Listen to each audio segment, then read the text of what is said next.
बिस्मिल्लाहिर्रहमानिर्रहीम। अस्सलामु अलैकुम वरहमतुल्लाहि वबरकातुह।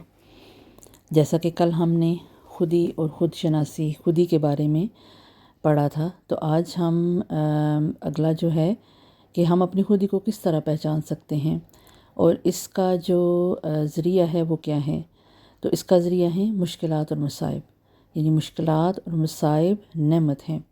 जिन लोगों के बारे में ये समझा जाता है कि उन्होंने ख़ुद को जान लिया, ये वो लोग थे जिन्होंने ख़ुद को जान लेने के बाद वो काम किए जिसके लिए वो पैदा किए गए थे। यानी जब हम पर मसाइब आते हैं, मुश्किलात आती हैं, तो तब हमें अपनी पहचान होती है और हम अपने आप से वो काम लेते हैं जो हमारी कामयाबी का ज़रिया बनते हैं। आम तौर पर ख़ुद को जानने वाला शख्स ख़ुद को इस वक्त जानता है जब वो मसाइब व आलाम में मुब्तला होता है।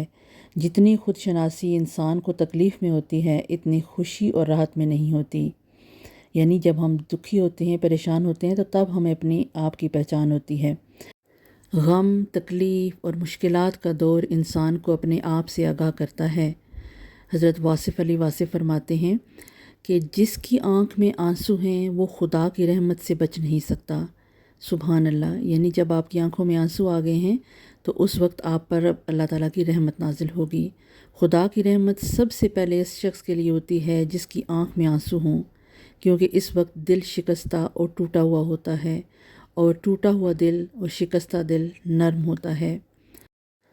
यहाँ पर एक बहुत ही बेहतरीन और मुतासिर कुन वाक़या जो मैं शेयर करना चाहती हूँ। अब्दुल सत्तार ईदी जब पैदा हुए तो इब्तदाई अय्याम में ही इनकी वालदा को तलाक हो गई, जिसकी वजह से उन पर गुर्बत और गम के साए रहते थे। इसी कसम पुरसी की हालत में वो वालदा के साथ पाकिस्तान आ गए। कराची में टाफ़ियाँ बेचने शुरू कर दी, लेकिन अंदर से ये जज्बा था कि जिस महरूमी का मुझे सामना रहा है, इसका ज़ाला मुझे दूसरों के लिए करना है। यानी जो आसानियाँ मेरी ज़िंदगी में नहीं थी वो मैं दूसरों के लिए आसानियाँ पैदा करूँगा। लिहाजा उन्होंने अपनी रेहड़ी से काम शुरू कर दिया और फिर एक वक्त ऐसा आया कि इनका नाम Guinness book of world record में दर्ज हुआ।